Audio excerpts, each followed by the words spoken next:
Cześć, cześć, witam wszystkich z tej strony Ania. Miło Was widzieć, słyszeć, wiedzieć, że mnie oglądacie.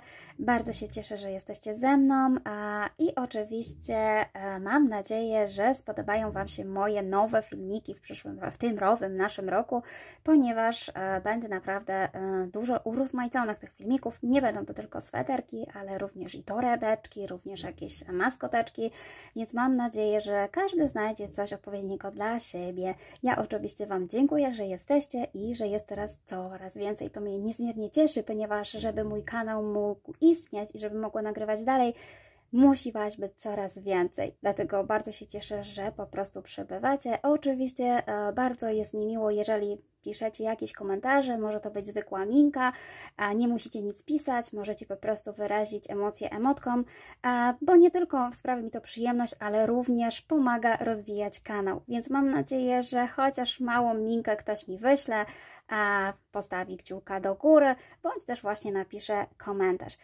Oczywiście to zależy od Was, ale będzie mi bardzo miło. Słuchajcie, przygotowałam dla Was kardigan. Taki duży, naprawdę duży, tak jak widzicie na zdjęciach.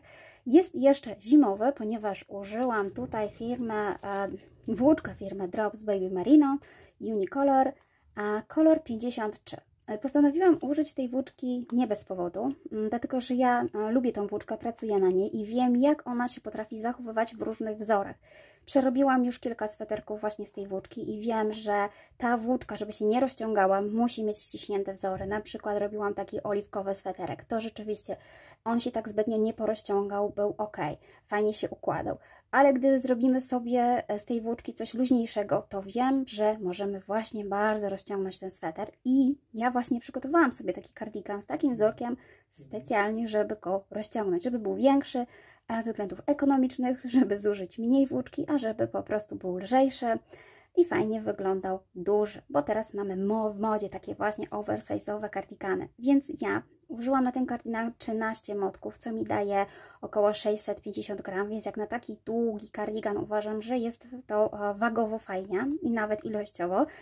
Może włóczka faktycznie dla niektórych będzie faktycznie droga, natomiast ja oczywiście zawsze kupuję sobie na promocjach, kiedy są 30% zniżki, więc po prostu z tego korzystam. Natomiast uważam, że warto czasami zainwestować w lepszą włóczkę i cieszyć się dłużej ze sweterka i tak naprawdę uzyskać też ten sam efekt, bo czasami wiem, że przerabiając sweterki z innych włóczek wychodzą zupełnie inne, inaczej i czasami może ktoś mieć pretensje, że na przykład wzór nie wyszedł tak samo. No niestety czasami jest tak, że bardzo dużo zależy od tego, z jakiej włóczki przerobimy sobie dany kardigan, ale oczywiście to też zależy od Was, może macie po prostu ulubioną włóczkę, z którą wiecie, jak po prostu skorzystać i jak sobie zrobić podobny kardigan. Więc tak, dosyć gadania o włóczce.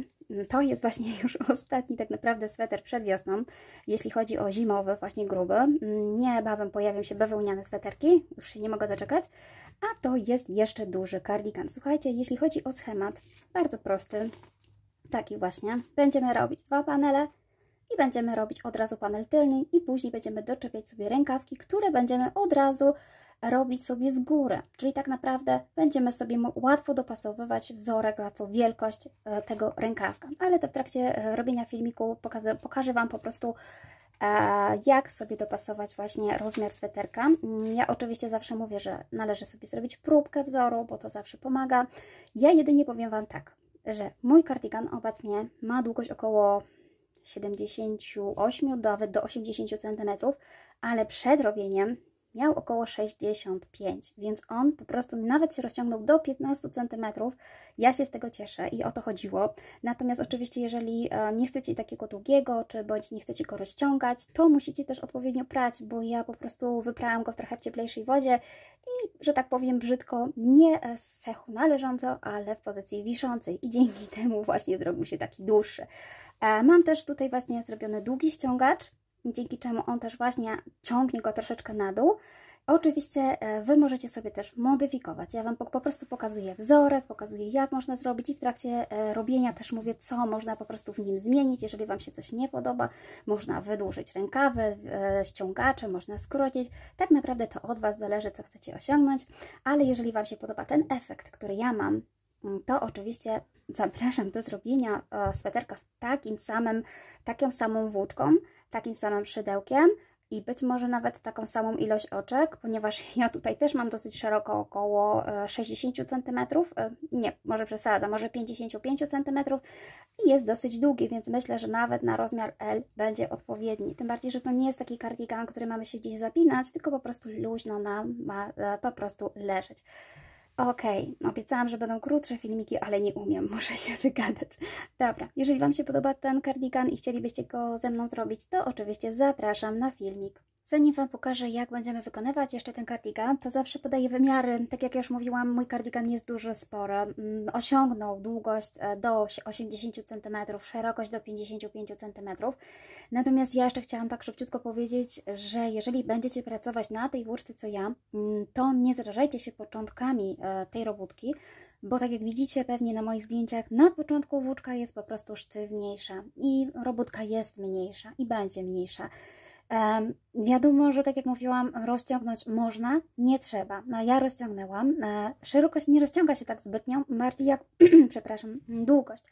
Natomiast w ogóle efektem końcowym jest wypranie sobie tego sweterka, bo on po prostu po wypraniu, sami zobaczcie, może mi się uda pokazać ten efekt, jest mięciutki, po prostu. Na pewno na początku będzie sztywniejszy, później po wypraniu będzie mięciutki i to będzie ten końcowy, luźny, fajny efekt. Także zapraszam już na film. I zanim Wam pokażę, jak będziemy wykonywać sobie ten kardigan, to przygotowałam taki prosty schemat. Słuchajcie, będziemy zaczynać go od zrobienia sobie tego panelu przedniego. Z tej strony widzimy go jako lewego, natomiast po ubraniu będzie to część prawa. Więc mówię lewy, ale chodzi mi oczywiście o ten sposób, który tutaj widzicie. Później będziemy wykonywać sobie prawy, następnie będziemy razem je łączyć i wykonywać sobie tylny panel. Tak naprawdę jest to kardigan dosyć szeroki, ponieważ on będzie nam troszeczkę spadał na ramionka. To jest taki duży właśnie kardigan. Więc jeśli chodzi o szerokość, to ta szerokość tutaj, ona nam dopiero tak naprawdę wyjdzie. Nie będziemy tutaj łączyć ze sobą dwa panele. Najważniejsze jest to, żebyśmy oszacowali, jaką szerokość musicie mieć mniej więcej, żeby właśnie Wam pokryła część przednią. Czyli tak, jeżeli z reguły robicie sweterki na 50 cm na przykład, to wiadomo, że te dwa panele muszą mieć około 25 cm, żeby właśnie Wam mniej więcej pokryły tą część przednią. Natomiast ja robię sobie troszeczkę mniejszy, więc mój pierwszy panel będzie na 23 cm i drugi również na 23, ponieważ w środku będzie miał właśnie jeszcze wykończenie ściągaczem i tutaj możemy manipulować tym ściągaczem, możemy go zrobić większy, szerszy, mniejszy, w zależności czy chcecie doczepić guziczki, czy chcecie zostawić delikatny. Ja jeszcze go robię, więc nie wiem jak on będzie wyglądał, ale oczywiście tutaj tą przestrzeń na pewno sobie zostawimy i wydzielimy. Więc automatycznie, jeżeli zostawimy sobie tutaj na przykład 23 cm i tutaj 23 cm, bo u mnie właśnie ten panel ma taką szerokość, to już w tym momencie mam 46 cm. Tu jeszcze nadbuduję około 15 cm z tyłu, więc ten tył będzie troszeczkę większe na pewno niż te dwa panele przednie, z tego względu, że tu jest właśnie wykończenie ściągaczem. I ten panel właśnie tylny, on ma być taki szerszy, większy. Będziemy go jeszcze ładnie formować ściągaczem na dole, żeby się ładnie układał, więc tak naprawdę zaczniemy od tego, żeby pierwszy panel przedni pokrywał naszą połowę szerokości sweterka.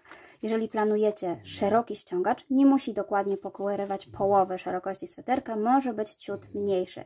I ja właśnie, tak jak mówiłam, robię sweterki na około 50 cm zwykle, więc mój pierwszy panel tutaj ma właśnie 23 cm. Resztę będę dorabiała sobie ściągaczem. Natomiast panel tylny automatycznie na pewno będzie większy, bo ma być luźny. Skupiamy się na początek na panelach przednich, żeby właśnie miały odpowiednią szerokość. Teraz tak, jeśli pokażę Wam za chwilkę, jak wykonać ten wzór, to oczywiście Wy musicie przerobić sobie próbkę, czyli nabrać sobie na przykład 20 oczek i zobaczyć, ile zajmuje Wam centymetrów te 20 oczek i odpowiednio sobie przemnożyć, ile potrzebujecie. Ja, żeby uzyskać akurat z tej włóczki, której tutaj robię, na szydełku 3 mm, a żeby uzyskać tą szerokość 23 cm, potrzebuję nabrać 60 oczek, więc ja zaczynam robótkę od 60 oczek. Wy oczywiście dopasujcie pod swój rozmiar, pod swój wymiar, pod włóczkę, pod szydełko, bo naprawdę ten wzorek można wykonać z przeróżnych włóczek i nawet grubszym szydełkiem. Więc ja pokazuję Wam wzór i zaraz zaczniemy robić już drugi panel. Do wykonania tego panelu oczywiście będzie nam potrzebne odpowiednie szydełko i znaczniki, żeby sobie znaczyć brzegi, żeby nic nie pogubić. Czyli tak, biorę sobie moje szydełko, robię sobie pętelkę podstawową i w tej pętelce tutaj ściągam, żeby była mniejsza, nabieram 60 oczek łańcuszka, u mnie 60, u Was tyle, ile wyliczyliście. Po prostu robimy sobie zwykły łańcuszek w ten sposób. I mam nabrane 60 oczek, robimy jeszcze jedno oczko brzegowe, zawsze będziemy kończyć od oczka brzegowego, które się oczywiście nie wlicza do wzoru. Następnie będziemy sobie robić półsłupki nawijane. Ja będę tutaj pracowała, taką środkową pętelkę wbijała się, tu mamy stronę łańcuszka, gdzie widzimy właśnie ładną część łańcuszka, natomiast z tyłu, jak sobie odwrócicie, jest taka w środku pęteleczka i o tą pętelkę będziemy się zaczepiać. Wtedy będziemy mieć ładne tutaj zakończenie brzegowe. Czyli robimy narzut, wbijamy się tutaj w tą środkową pętelkę, przeciągamy sobie włóczkę, przeciągamy włóczkę przez 3 i oczywiście już zaznaczamy sobie tutaj pierwsze oczko, żeby się nie pogubić, które to oczko było pierwsze. I robimy sobie dalej, czyli znowu narzut, środkowa pętelka łańcuszka, przeciągamy włóczkę, przekładamy przez 3 i cały czas robimy sobie półsłupki nawijane.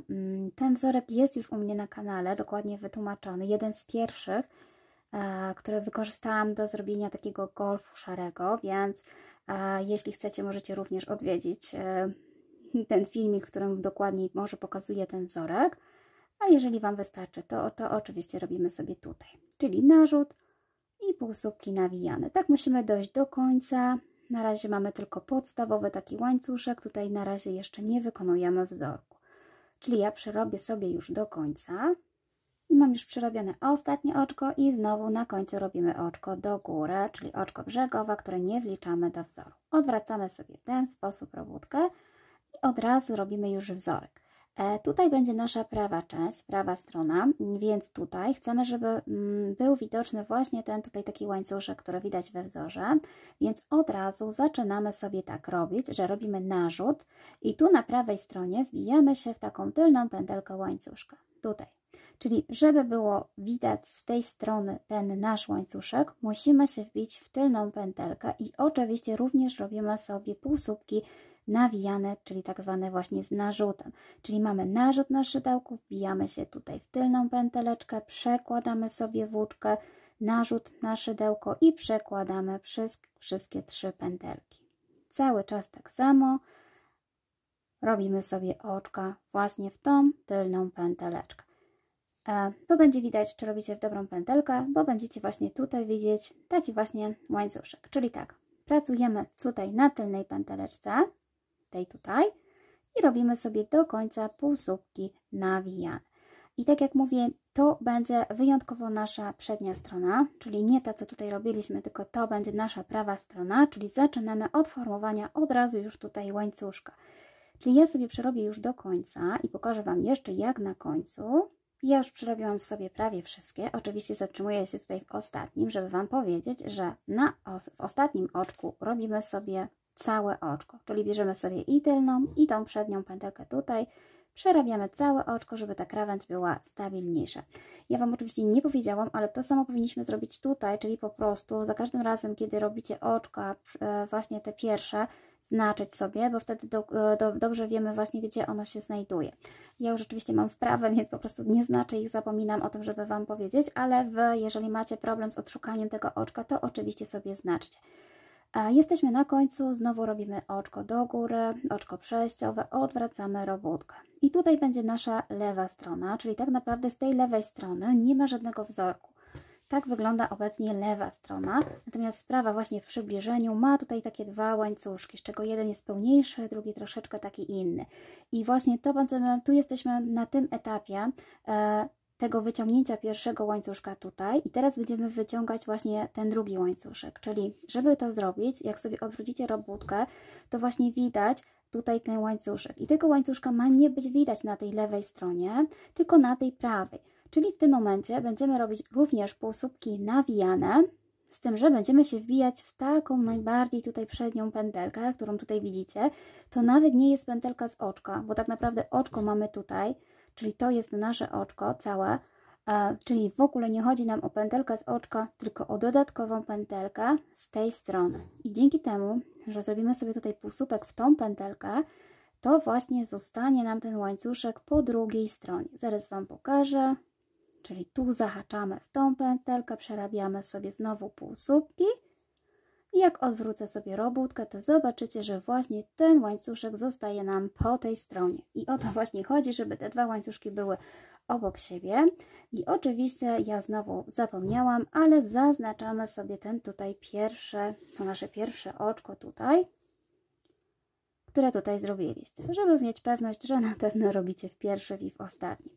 Czyli tak, znowu przerabiam sobie do końca i znowu wracam na prawą stronę. To jest moja lewa strona i zaraz Wam powiem, co dalej. I przerabiłam sobie ten rządek i oczywiście na końcu również wyszukujemy sobie całe oczko, czyli tak naprawdę nie patrzymy już na tą pętelkę, którą zaczepialiśmy tutaj, tylko wyszukujemy sobie całe oczko. Jeżeli mieliście oczywiście zaznaczone, to będzie prościej.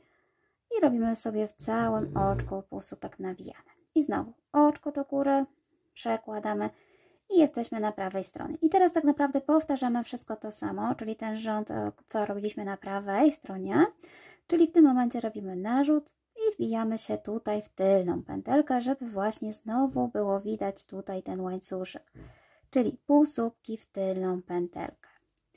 W zasadzie to jest cały wzór, czyli tak, gdy jesteśmy na prawej stronie, to wbijamy się tutaj w tylną pętelkę i przerabiamy sobie półsłupki nawijane. Cały czas w tylną pętelkę, już nam się ładnie tutaj wzór układa. Natomiast gdy będziemy na lewej stronie, to wbijamy się w taką pętelkę najbardziej taką widoczną z przedniej strony, czyli tą tutaj. I trzeba właśnie tego pilnować. To też będzie widać, bo po prostu wzór Wam się będzie nie układał. Ja jeszcze raz na końcu tutaj przejdę i pokażę Wam jeszcze raz tą lewą stronę. I jestem już na końcu, tu gdzie był mój znacznik. Oczywiście przerabiam sobie ostatnie oczko całe, tak jak mówiłam, w dwie pętelki. Przerabiamy sobie półsłupki nawijane. I znowu oczko do góry, odwracamy robótkę, jesteśmy na lewej stronie, więc robimy sobie narzut i wbijamy się w tą część tutaj, tą pętelkę.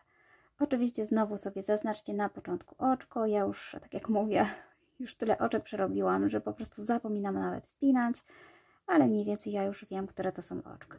Czyli tak, tutaj wbijamy się w tylną taką pęteleczkę, znaczy przednią, tutaj nawet nie z oczka, bo to oczko, które tutaj widzicie, ono ma właśnie być po tej stronie. Mam nadzieję, że wzór jest jasny, że wiecie, jak go robić. Oczywiście można sobie jeszcze raz przewinąć filmik i zobaczyć. Na lewej stronie ma wyglądać tak, a na prawej stronie ma wyglądać tak. I robimy tak do końca. Robimy długość taką, jaką chcecie, tak jak planowaliście, tak jak zaplanowaliście. Ja Wam powiem tylko tak, że oczywiście pierwszy panel, tak jak mówiłam, trzeba wykonać sobie ten taki lewy tutaj, który jest z mojej strony jako leżący i zakończyć go w tym miejscu, tutaj. Czyli tak, ja mam już ten panel przerobiony. To jest ten mój pierwszy panel i kończymy go właśnie w prawym górnym rogu, odcinając włóczkę, robiąc oczko ścisłe jako ostatnie, tak? Czyli zaciskamy i ten panel będzie po prostu, musimy tak sobie zostawić. Natomiast kolejny panel, czyli ten właśnie prawy, który będziemy dorabiać, on będzie troszeczkę inaczej robiony, bo oczywiście robimy tą samą długość tego panelu, co tutaj. Oczywiście długość możemy sobie bardzo łatwo policzyć, bo mamy takie rzędy właśnie podwójne tych łańcuszków, więc po prostu liczcie sobie te rzędy łańcuszków i wtedy będziecie wiedzieć, ile dokładnie musicie ich zrobić. Ja ich jeszcze nie policzyłam, więc nie powiem Wam dokładnie, ile tutaj mam. Natomiast ja mam właśnie długość około 49 cm i zakończyłam właśnie w tym miejscu, co tutaj mówiłam. Natomiast ten prawy panel również kończymy tutaj, ale nie odcinamy nitki, bo będziemy go robić dalej. Czyli tak, przerabiamy o jeden rząd więcej będziemy robić łańcuszek i przerabiać dalej ten panel. Ale na razie skupmy się na tym, żeby pierwszy panel miał swoją odpowiednią długość, czyli ten. Drugi panel oczywiście taką samą długość i jak dojdę do tego momentu, gdzie jestem tutaj, to powiem Wam oczywiście co dalej. Jeśli chodzi, tak jak jeszcze widzicie, o ten panel, on się troszeczkę zwija. No bo taki niestety jest wzór, taka jest włóczka, a tym się oczywiście nie przejmujcie, bo ten panel będzie zabezpieczony, bo z tej strony będzie zszyty, tu mam jeszcze jakiś brokat, natomiast po tej stronie oczywiście będzie wykończenie naszym ściągaczem, więc tutaj też również tego nie będzie widać, a sweterek się fajnie ułoży, więc się nie martwcie. Jest to dosyć mała szerokość, więc dlatego po prostu ma prawo się nam tutaj tak zwijać jak kłębuszek. Czyli tak, ten sobie odkładamy, robimy dwa panele, dwa takiej samej długości, dwie takiej samej szerokości i powiem Wam co dalej. Ja już przerobiłam sobie dwa przednie panele, tak jak Wam mówiłam, jeden panel jest lewy tutaj z tej strony, drugi prawy i prawy różni się tym, że właśnie robimy sobie dalej, czyli nie odcinamy włóczki, a lewy mamy tutaj końcówkę odciętej włóczki. Teraz będziemy sobie łączyć te panele, będziemy od razu pracować i robić sobie panel tylni. Jeżeli wolicie, oczywiście można sobie zrobić panel tylny osobno, nie ma problemu, natomiast trzeba pamiętać, żeby zrobić sobie go szerszego, właśnie żeby tutaj była taka przerwa. Ja tą przerwę wyznaczyłam, że starczy mi 10 cm. Wiem, że mówiłam 15, ale myślę, że 10 to będzie wystarczająca wysokość, wielkość. Jeśli Wy potrzebujecie więcej, to oczywiście możecie sobie zrobić większą przerwę. Teraz jak sobie zwymiarować te 10 cm? Otóż po prostu przykładamy sobie tutaj centymetr do naszego panelu i liczymy sobie oczka, ile zajmują nam te 10 cm. U mnie to wyszło około 25 oczek, więc żeby było parzyście, to ja sobie tutaj nabiorę 24 oczka łańcuszka i od razu połączę sobie z tym panelem. Więc już Wam pokazuję. Więc zaznaczymy sobie tutaj ostatnie nasz półsłupek. Oczywiście ten ostatni robiliśmy sobie również w całe oczko, żeby to łączenie właśnie było stabilniejsze. Następnie nabieramy sobie 24 oczka łańcuszka. Po prostu idziemy dalej. 4, 5. I ja już mam 24 oczka łańcuszka. Oczywiście one na początku będą troszeczkę szersze, ponieważ jeszcze nie są ustabilizowane przez wzór, więc tym się nie przejmujcie. Następnie będziemy łączyć sobie tutaj z tym panelem, więc wyszukujemy sobie nasze tutaj to pierwsze oczko, tak naprawdę ostatnie, tylko pamiętajcie, że tutaj to nie jest oczko, tylko tutaj było oczko ścisłe, jak gdyby zakończenie. Pierwszym oczkiem jest nasze tutaj oczko. I tutaj wyjątkowo wbijemy się w całe oczko, żeby właśnie ta krawędź też była taka stabilniejsza, czyli nie wyszukujemy sobie tylnej pętelki, pomimo że wzór tutaj mówi nam, że tutaj się wbijamy w tylną pętelkę, dopiero będziemy się wbijać w następnym oczku w tylną pętelkę. Musimy tutaj sobie w miarę ściśle trzymać, czyli robimy sobie narzut, przekładamy sobie szydełko przez tą całą pętelkę, przekładamy tutaj i robimy pierwszy półsłupek. W ten sposób. Oczywiście, tak jak mówię, trzymajcie sobie bardzo blisko i od razu też zaznaczcie sobie na przykład właśnie te nasze ostatnie oczko, to było moje 24 oczko, żeby wracając po prostu się nie pomylić, które to są te oczka i które jak przerabiać. I dalej robimy bez zmian, czyli tutaj robimy narzut i robimy sobie dalej półsłupki wbijane właśnie w tylną pętelkę. I tak przerabiamy sobie do końca. Ja sobie przerobię do końca i wrócę i pokażę Wam, jak będziemy dalej przerabiać tutaj. Ja już sobie przerobiłam prawą stronę i wróciłam tutaj na lewą stronę i zatrzymuję się w miejscu, gdzie mam właśnie ten łańcuszek, a dokładnie jedno oczko przed, ponieważ tak jak ja zaznaczałam sobie oczko łańcuszka, więc mam tu jeszcze jedno oczko przed, które mi tutaj jeszcze zostało do przerobienia. Tutaj wyjątkowo również przerabiam to oczko całe, ponieważ ono jeszcze jest tutaj dla mnie taką krawędzią, więc wbijam się w całe tutaj oczko z tej strony, z przodu, i również przerabiam sobie półsłupek. Teraz tak, oczywiście ja Wam zapomniałam powiedzieć, ale ten łańcuszek nie może być pokrzywiony, nie może być poskręcany. Jak łączycie, to musi być prościuteńko, tak jak tutaj. I ja sobie zaznaczyłam z przodu to pierwsze oczko tutaj i tu z tyłu, od razu jak zaznaczyłam, widać, że każdy łańcuszek ma taką właśnie z tyłu pętelkę, taką środkową i właśnie o nią będę się teraz zaczepiała i robiła sobie dalej moje półsłupki nawijane. Czyli tak, z przodu mamy łańcuszek, który się składa z całego oczka, a z tyłu mamy raptem tutaj jedną taką środkową pętelkę. I tutaj właśnie dokładnie w miejscu, gdzie mam wbity marker, widać, gdzie ona jest. Czyli tak, to jest moje pierwsze oczko. Ja takich oczek z tyłu, takich pętelek będę miała 24, Wy oczywiście tyle, ile macie nabranych. I przerabiamy sobie właśnie, ten łańcuszek trzeba właśnie troszeczkę tak lekko odwrócić i wtedy będzie widać tą pętelkę. I przerabiamy sobie tutaj oczka półsłupki nawijane. Oczywiście może być troszeczkę ciężko się wbić, można sobie podważyć mniejszym szydełkiem, bądź po prostu spokojnie próbować się przebić. Czyli tak, tu przerabiam półsłupki nawijane w tą tylną pęteleczkę, w środkową pęteleczkę z tyłu łańcuszka. I pamiętajcie, że właśnie tutaj musicie przerobić dokładnie tyle, ile sobie wyznaczyliście. Ja już tutaj nie wpinam markera, bo już nie jest konieczne, natomiast trzeba tutaj pamiętać, że jest też ostatnia pętelka. Tutaj. Tu jest właśnie ostatnia pętelka, a mamy całe oczko tutaj i jak sobie odwrócicie, to ta pętelka to jest właśnie taki wystający tutaj kawałeczek. Czyli przerabiamy sobie 24. Oczywiście możecie to pierwsze oczko sobie zaznaczać, żeby pamiętać.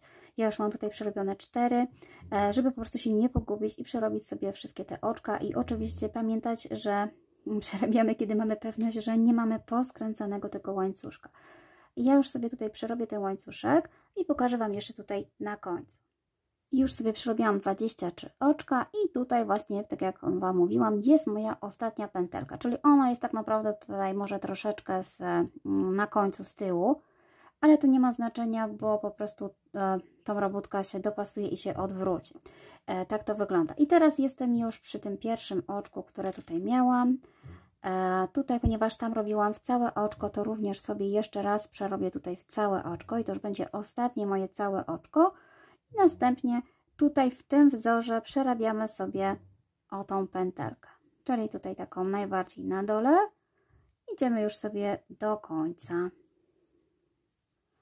Tą najważniejszą część już mamy zaczepioną, już mamy pełne oczka. Jeszcze wrócę na prawą stronę i zaraz Wam pokażę. I tak wygląda już po połączeniu nasz wzór. I teraz tak, zaczynamy tak naprawdę od tego momentu robić sobie panel tylny. Ja sobie właśnie wcześniej tutaj zaznaczyłam, dokąd miałam tak naprawdę ten panel przedni. I u mnie tutaj takich podwójnych łańcuszków, to jako rząd liczę, miałam w sumie 39 takich podwójnych łańcuszków i tutaj właśnie było 39 rząd. Natomiast ten rząd tutaj, on z tej strony jest takim dodatkowym rzędem do przyczepienia właśnie tego panelu, jako 40 tutaj, a jak zobaczycie, jego tutaj nie ma, tak? Czyli od tej strony tutaj się nam nie pojawia, bo jest tylko z rząd zwykłych półsłupków i jest również z tej strony. Dlatego ja ten rząd traktuję jako taki dodatkowe przejście na ramiona i dopiero od tego momentu traktuję na panel tylny, będę robiła dokładnie tyle samo, co panel przedni, czyli ten rząd dodatkowy zostawiam, jest takim środkiem tak naprawdę dla mnie, natomiast tutaj panel tylny trzeba przerabiać dalej do takiej samej wysokości, jak mieliście te panele, czyli ja muszę przerobić 39 takich podwójnych rzędów, nie licząc właśnie tego dodatkowego panelu. On będzie po prostu takim rzędem na ramiona. Oczywiście przy zszywaniu to nie ma znaczenia, bo sobie go wyśrodkujemy i będziemy sobie ładnie go zszywać, więc to nie robi żadnego znaczenia, czy tu jest parzysta, czy nieparzysta liczba tych rzędów. Mi akurat wyszło, że mam tutaj 39 i tu mam 40, czyli to będzie taki mój dodatkowy środkowy rząd. Naprawdę nie ma znaczenia, jak Wam wyszło, po prostu tego rzędu tak naprawdę nie widać jak gdyby z tej strony, tak, na tym łączeniu. Więc po prostu, żeby było ładnie rzędami szło, ja robię dalej 39, tyle samo dokładnie, co był panel przedni, 39 rzędów. I oczywiście teraz robimy te wszystkie oczka, czyli to, co mieliśmy tutaj, tutaj i tutaj. Ja miałam 60, 60 i 24, czyli u mnie łączna liczba to będzie 144 oczka. I przerabiamy sobie tak cały czas aż do końca, czyli musimy mieć te pełne rzędy. Ja jak przerobię, to pokażę Wam właśnie, jak to u mnie wyszło na końcu. No więc biorę się do roboty. Ja już skończyłam przerabiać sobie panel tylny. Oczywiście panel tylny kończymy sobie tutaj w rogu prawym, tak, z prawej strony. po prostu, żeby mieć tutaj dwa takie same rzędy, tak? Czyli dwa podwójne rzędy, żeby było tak samo zarówno właśnie z tyłu, jak i z przodu. Dzięki temu będzie nam się tutaj ładnie łączyć właśnie tył z przodem. I oczywiście tych rzędów robimy dokładnie tyle samo, co w panelu przednim. I mamy oczywiście jeszcze jeden taki tutaj dodatkowy, gdzie robiliśmy właśnie łączenie z tyłu, czyli to jest taki środkowy rząd i oprócz tego rzędu liczymy sobie, żeby być tyle samo z przodu, co z tyłu. I w zasadzie mamy gotowe panele i ja już tutaj zaczęłam przygotowywać sobie właśnie podrękawek. Tak jak widzicie, już używam sobie klamerek, żeby sobie właśnie pomóc dopasować pod siebie. Ja właśnie zakładam sobie z takimi klamerkami ten kardigan na siebie i patrzę mniej więcej, w którym momencie potrzebuję mieć rozszerzenie na rękawki, ponieważ właśnie teraz będziemy wykonywać rękawki i te rękawki będą bardzo fajnie wykonywane, bo będziemy je wykonywać właśnie od góry, czyli od tego momentu będziemy szli do samego tutaj końca, do dołu. I tak jak widzicie, ja już zaczęłam robić i nawet nie skończyłam, ponieważ właśnie zaletą tych rękawów jest to, że ja po prostu na bieżąco mierzę i patrzę, dokąd chcę, żeby sięgały i kiedy miały właśnie ściągacz. I tutaj na razie właśnie zakończyłam robótkę jeszcze bez ściągacza, ponieważ chciałam Wam pokazać, jak to właśnie będzie wyglądać. Rękaw będziemy troszeczkę zwężać, czyli on będzie szedł właśnie, tutaj miał takie zwężenie. I na tym etapie musicie sobie oszacować, ile potrzebujecie mieć tutaj, tak? To mniej więcej chodzi o to, że jedna z tych części u mnie będzie miała 18 cm i oczywiście rękaw robimy w całości, więc druga część również będzie miała 18 i dla mnie tutaj to jest długość tutaj tego rękawka w całości jest 36 cm i ja, żeby uzyskać 36 cm, nabrałam 90 oczek łańcuszka. Oczywiście, jeżeli po prostu potrzebujecie szerzej, trzeba nabrać więcej oczek łańcuszka. A jak sprawdzić, ile tych oczek łańcuszka na ile centymetrów? Możemy właśnie pomóc sobie panelem tylnym, ponieważ on jest właśnie najdłuższy i przyłożyć sobie właśnie centymetr, na przykład do 40 cm, mniej więcej, nie naciągać zbytnio, żeby nie dodawać tych oczek i sprawdzić sobie, jaka ta odległość, ile daje nam oczek. Ja właśnie sobie tak zrobiłam, mniej więcej właśnie wyszło mi około 90 cm i właśnie 90 oczek i właśnie zaczęłam od 90 oczek. Wy również możecie zrobić właśnie w podobny sposób, czyli oszacować sobie, ile potrzebujecie na rękawek. Z tym, że uwaga, jest to sweterek, który dosyć nam zwisa właśnie z ramionek, więc on nie jest tak, że od razu pod pachą mamy tą szerokość. On jest troszeczkę wysokość, ona jest troszeczkę dalej, czyli tak, zróbcie po prostu tak, że przymierzcie na siebie, zepnijcie sobie klamerkami, spinaczkami czy agrafkami.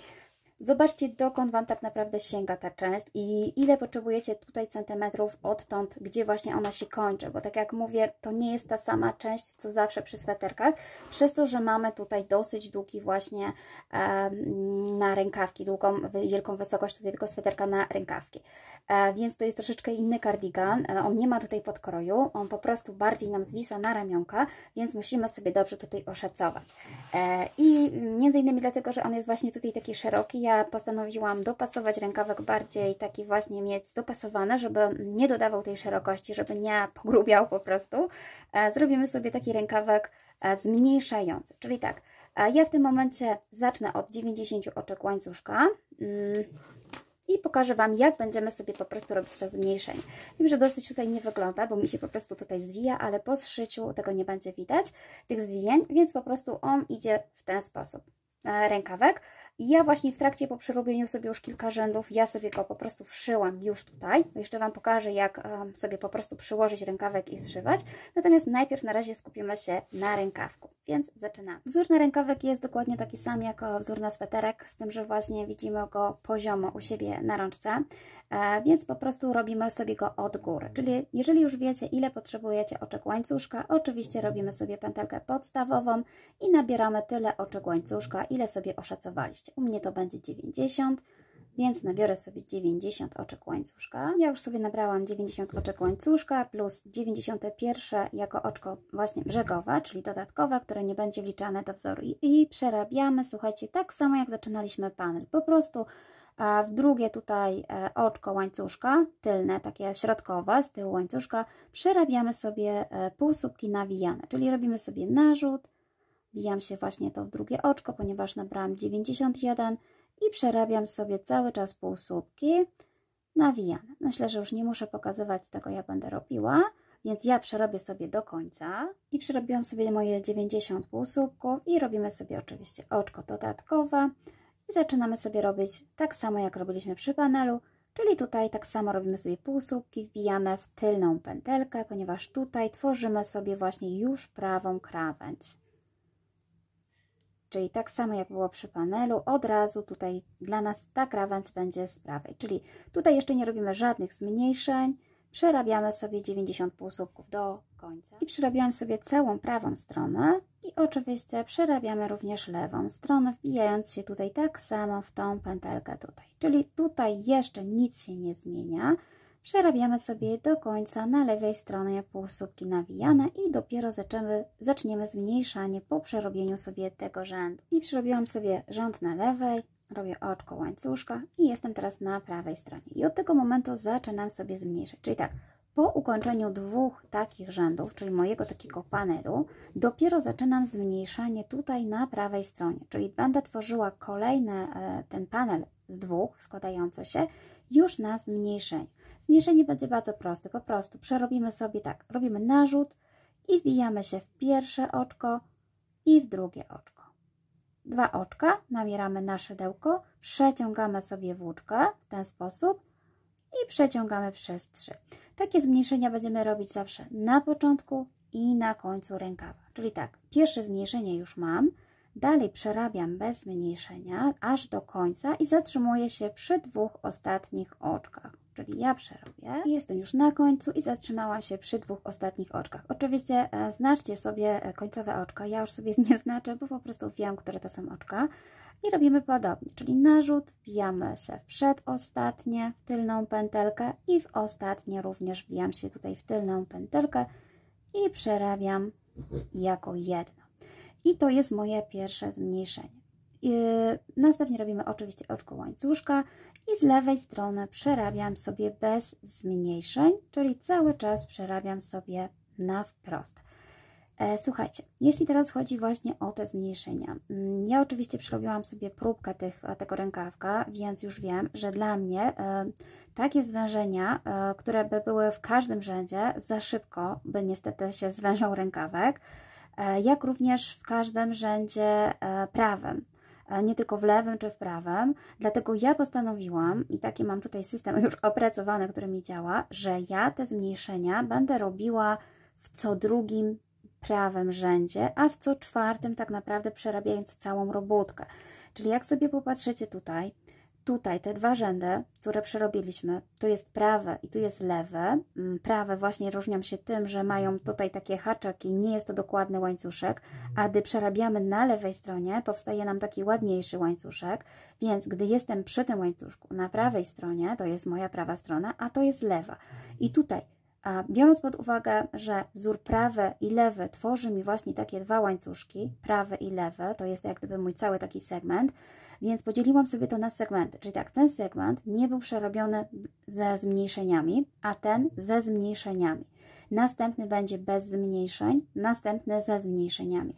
Żeby właśnie Wam dokładnie tutaj pokazać, to tutaj mam przerobiony już rękawek, więc o co chodzi? Nawet jak się pomylicie, to właśnie łatwo tutaj liczyć. Czyli tak, pierwszy segment był bez zmniejszeń, ten robię ze zmniejszeniami, ten robię bez zmniejszeń, ten ze zmniejszeniami i tak co drugi prawy rząd. Żeby właśnie to wykonać, zmniejszenia tylko w prawym rzędzie, będzie to co drugi rząd. Czyli tak, tu wykonywałam wracając się lewym, tu znowu prawym, nie robiąc zmniejszeń, wracając się lewym i dopiero tutaj znowu robię zmniejszenie przy prawym rzędzie. Co drugi prawy, a co czwarty ogólnie licząc prawe i lewe oczka. I tak naprawdę dzięki temu nie są to takie drastyczne zmniejszenia, bo jeżeli chcielibyśmy w każdym prawym rzędzie wykonywać, tak jak ja tutaj przerobię sobie teraz lewy, tak, dojdę do końca i znowu chciałabym tutaj na prawej stronie zmniejszać, on będzie się Wam bardzo zmniejszał, ten rękawek. Więc jeżeli macie chudą rączkę, czy na przykład nabraliście sobie tutaj dużo, można w każdym prawym rzędzie sobie zmniejszać zarówno z przodu, jak i tutaj z tyłu, znaczy na początku i na końcu, ale to będzie duże zmniejszenie. Natomiast jeżeli nie chcecie, żeby to zmniejszenie było znowu aż takie wielkie, to możecie co trzeci prawy rząd na przykład zmniejszać. To zależy od tego właśnie, od tego jaką potrzebujecie mieć tutaj szerokość rękawka.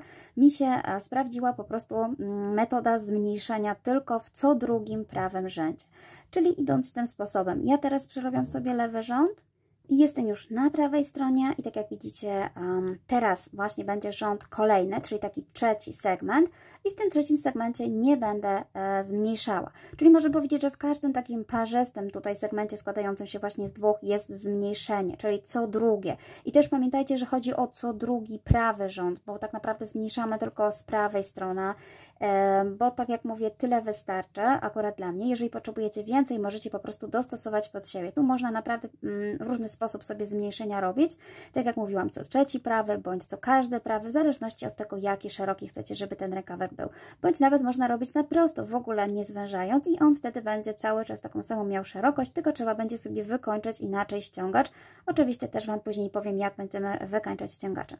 Czyli tak, a za każdym razem, kiedy przerabiamy dwa oczka w jednym, ściągamy tutaj jedno z tej strony tak naprawdę i drugie z tej. Czyli ja z 90 oczek obecnie mam teraz 88 oczek i jestem w rzędzie nieparzystym, czyli na tej prawej mojej stronie. Tutaj nie robię sobie żadnych zmniejszeń. Przerabiam sobie zwyczajnie półsłupki nawijane. Przerabiam prawą stronę, przerabiam lewą stronę i dopiero jak już kolejnym rzędem będę prawym, to będę robiła dokładnie takie same zmniejszenie jak tutaj, czyli dwa oczka w jednym z tej strony i dwa oczka w jednym z tej strony. Mam nadzieję, że rozumiecie, o co chodzi. Tak jak mówię, rękawek trzeba też dostosować tak naprawdę pod swój wymiar, więc nie chcę do końca narzucać ile i gdzie, ponieważ Wy właśnie musicie sobie przymierzać. Tak jak mówiłam, fajnie się to robi, bo robi się od góry ten rękawek, więc po zrobieniu jakiejś części można nawet już teraz, jeżeli chcecie, przymocować sobie go do sweterka i mniej więcej sobie właśnie sprawdzać, jak się zwęża rękawek. Słuchajcie, też jeśli chodzi o to, dokąd robić te zwężenia. Ja oczywiście nie robiłam rękawka, że cały czas zwężałam. Tak jak tutaj widzicie, ja sobie zaznaczyłam tutaj jeden rząd, to jest mój rząd prawy i tu mi się skończyło na 70 oczkach, czyli z 90 oczek zeszłam do 70 oczek, ponieważ w tym miejscu dokładnie to jest gdzieś mniej więcej tutaj, już po prostu zwężenie dla mnie byłoby zbyt ciasne, więc po prostu w tym momencie, kiedy uznacie, że już jest za ciasno, że rękawek by się za bardzo zwężał po zszyciu, kończymy zwężać i robimy sobie zwykłe rzędy proste. Ja tych właśnie tutaj rzędów mam raz, dwa, trzy, cztery, pięć takich segmentów, czyli tak naprawdę 10 rzędów prawo-lewo. I po prostu kończę na etapie, kiedy już wiem, że po prostu będę miała gdzieś mniej więcej tutaj jeszcze około 10 u mnie centymetrów ściągacz. Więc tak jak mówię, rękawek można dopasować na każdym etapie, a jeżeli sobie go przyszyjemy, to po prostu będzie go nam łatwiej dopasowywać. Czyli tak, robicie według pod siebie, po prostu, tak jak dla Was nie będzie odpowiednio. Możecie również tak jak ja, dochodzimy do pewnej liczby oczek i po prostu w pewnym momencie sobie już nie zmniejszamy. Robimy sobie po prostu rękawek na prosto, wiadomo, że rączka tutaj też jest w miarę i już nie jest, aż tak się nie zmienia, więc możemy robić również na prosto. Ok, czyli tak, ja przerabiam i pokazuję Wam, jak będziemy zszywać rękawek, jak jeszcze przerobić sobie ściągacz. Słuchajcie, jeśli chodzi o wszywanie tego rękawka, to tak jak mówiłam, a tutaj jest tego, że robimy na początek właśnie już od razu szerokość tutaj do wszycia, więc póki mamy nawet nieskończony rękawek, tak jak ja tutaj ten drugi rękawek nieskończony, co prawda wiem już na ile muszę go zrobić, ale Wam po prostu chcę pokazać, jak sobie ułatwić tą pracę. Czyli kiedy mamy już troszeczkę rękawa przerobiona, żeby sobie właśnie mierzyć i gdzie ściągać, ile ściągać, możemy sobie już go po prostu przyszyć, będziemy pracować razem już ze swetrem. Czyli tak, trzeba sobie przede wszystkim pamiętać, gdzie jest środek, to jest taki nasz dodatkowy rząd, który tutaj się po prostu nie ma dalej zakończenia, tylko taki pojedynczy rządek i oczywiście wyznaczyć sobie równe brzegi. Ja to zrobiłam w taki sposób, że mniej więcej wiem, ile zajmuje mi ta szerokość tutaj, więc przymierzyłam sobie tutaj do środka i patrzyłam sobie, żeby było równo, ile rzędów tutaj muszę zostawić z tej strony, a ile z tej strony. Tak jak właśnie mówię, że najlepiej sobie właśnie to liczyć rzędami, bo wtedy wiemy, że mamy równo, bo jak zaczniemy przykładać centymetr, to wiadomo, to się może nam rozszerzyć i wyjść nierówno. Przez rzędy mam na myśli właśnie te podwójne takie rzędy. Czyli ja po prostu sugerowałam się tymi rzędami i dla mnie takich rzędów jednej strony tutaj z panelu przedniego powinno być 24 i tutaj kończy mi się 24 rząd i mam znacznik i również z drugiej strony, gdzie mam panel tylny, również przeliczyłam sobie 24 takie podwójne rzędy. Ponieważ ja już zrobiłam pierwszy rękaw, więc wiem po prostu, ile mnie to zajęło. Natomiast właśnie z chwilą, kiedy ja sobie zaznaczyłam, gdzie mam te dwa końce, mogę teraz sobie dopasować swój rękaw. I właśnie w taki sam sposób zrobię, jak zrobiłam pierwszym razem, czyli po prostu prawa strona do prawej, oczywiście tą dłuższą krawędzią, ta, która jest nieskończona, musicie sobie po prostu przyłożyć teraz ten rękawek, spiąć sobie te dwa brzegi najlepiej tutaj w ten sposób, w miarę sobie ładnie tutaj poprostować i właśnie wpinać sobie na przykład klamerkami równo brzegi, tak żeby po prostu równo dojść, akurat tak jak mówię, mi wyszło po 24 z każdej tutaj strony, oczywiście Wam może wyjść inaczej, ale żeby właśnie było równo, radzę sobie odznaczyć z tej strony równą ilość paneli, jak i z tej strony, wtedy mamy pewność, że na pewno rękawki będą na środku. I pokażę Wam jeszcze szybciutko, jak sobie łatwo je zszyć. Kiedy mamy już ładnie dopasowane tutaj te rękawki, teraz pokażę Wam właśnie z tej strony, czyli prawa strona do prawej, możemy zacząć zszywać. Oczywiście Wy możecie zszyć swoją techniką. Ja tutaj chcę Wam pokazać po prostu, jak ja sobie to ułatwiłam i szybko zrobiłam, zszywając po prostu szydełkiem. Robię sobie pętelkę podstawową z nowej włóczki. Oczywiście można było sobie zostawić tutaj większy sznureczek, robiąc te rękawki, ale ja już po prostu zapomniałam sobie o tym. Wy, jak może oglądacie filmik, to uda Wam się po prostu w ten sposób zrobić. I wbijam się tutaj po prostu w pierwsze oczko, bo tutaj mamy ładny łańcuszek od strony rękawa i jakkolwiek tutaj od tej strony naszego panelu. I przeciągam sobie tą pierwszą pętelkę. Przeciągam sobie przez wszystko. Biorę sobie oczywiście troszeczkę mniejsze szydełko. Ja mam tutaj 2,5 mm. I robię sobie oczko ścisłe. Mam trochę tutaj dużo tych nitek. Miałam łączenie sweterka, ale mam nadzieję, że to widać. Następnie, słuchajcie, będę robiła sobie w ten sposób, że właśnie tutaj, gdzie mam rękawki, mam ładne oczko, więc wbijam się po prostu w kolejne oczko w ten sposób, zahaczając o oczko. Mi się tutaj akurat nie chce wbić. Czyli przebijam się w oczko w ten sposób. Jeszcze raz. Jest oczko. I staram się również wbijać z tego panelu tutaj tylnego, wyszukiwać sobie tutaj takich pęteleczek, jakichkolwiek, w ten sposób. Czyli tak, mam nabite pierwsze oczko tutaj i z tego panelu tutaj tylnego można po prostu wyszukiwać sobie takie pętelki, które tu mamy pod spodem. Zahaczam o tą pętelkę i przekładam przez te wszystkie moje oczka, robiąc tak naprawdę oczko ścisłe. Ja tą metodą tutaj zrobiłam taką może uproszczoną troszkę, dlatego że nie robiłam sobie tutaj łańcuszka. Wiem, że mam taki filmik, w którym można by zrobić sobie z tej strony łańcuszek i sobie ułatwić. Natomiast tutaj w tej metodzie mi to po prostu też ładnie wyszło. Czyli po prostu od strony panelu wyszukuję sobie pętelek, jakich tutejkolwiek, przebijając się przez te wszystkie po prostu oczka i robiąc oczko ścisłe. Oczywiście staram się mniej więcej robić to równo, czyli nie zaciągać jednej strony czy drugiej, czyli po prostu tak, żeby ładnie ściek nam się tutaj prostował, a nie wykrzywiał, czy też właśnie zawężał. Czyli mówię, z tego panelu po prostu wyszukuję sobie jakiekolwiek tutaj z tej strony pętelki. Z tego mam oczko ładne z rękawa, a tutaj staram się po prostu wbijać w oczka. Tak naprawdę to połączenie dało mi taki ładny efekt, tak jak na przykład tutaj mam oczko, wbiję się w to oczko i przełożę sobie przez wszystkie. Ja już właśnie mam takim sposobem zszyty ten rękawek, właśnie takim sposobem i wydaje mi się, że wygląda to w miarę ładnie, estetycznie, więc po prostu tak to zostawiłam. Ściek ładnie tutaj wychodzi, nie trzeba nic z tym więcej robić. Oczywiście Wy możecie sobie swoją technikę opracować, możecie wziąć igiełkę, po prostu zszyć igiełką, czy też właśnie szydełkiem, tak jak wolicie. Pamiętajcie o tym, żeby właśnie w miarę nie odczepiać od razu wszystkich tych klamerek, żeby się po prostu nam tutaj nie pomarszczyło nic, tak? Czyli po prostu, żeby te brzegi były tutaj równiuteńkie. Tak jak właśnie widzicie, że wzór idzie tutaj z tej strony, wyszukujemy sobie jakichś dodatkowych tutaj pętelek, które są pod spodem. Raz z tej, żeby w miarę szło równo. I takim sposobem ja sobie przeszyłam ten rękaw i dzięki temu właśnie mogłam sobie już dalej mierzyć i patrzeć, ile potrzebuję zrobić sobie tego rękawu w długości.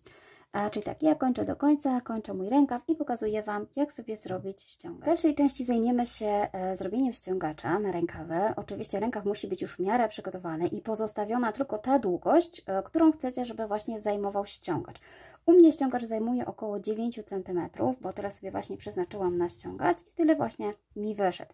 Natomiast ja tutaj stosuję taki ściągacz, który nie do końca zwęża tutaj tą szerokość robótki, więc żeby sobie ją zwęzić, będziemy przerabiać jeszcze dodatkowo jeden rząd tutaj zwężający tą część, czyli bez ściągacza, zwężający tą szerokość. Bo tak jak widzicie, ja też mam tutaj troszeczkę szeroko i po nałożeniu na rączkę po prostu wyszło mi, że około 1/3 tej długości przydałoby mi się mniej więcej właśnie zwęzić. I będę się starała zmniejszać właśnie oczka we wzorze i zaraz Wam pokażę, jak to robić. I zaraz Wam też pokażę oczywiście, czy jeżeli potrzebujecie więcej, kiedy ściągnąć więcej oczek, kiedy mniej, w zależności od tego właśnie, jak szeroko tutaj macie i jak bardzo chcecie, żeby ten ściągacz był po prostu dopasowany bądź też luźniejszy. Mój jest raczej dopasowany, więc ja zwęziłam sobie całość tutaj około o 1/3, natomiast sam ściągacz nie jest takim ściągaczem zwężającym, nie jest jakoś zbytnio też rozciągliwy, więc trzeba sobie po prostu już stricte dopasować właśnie pod swój wymiar i pod swoją rączkę.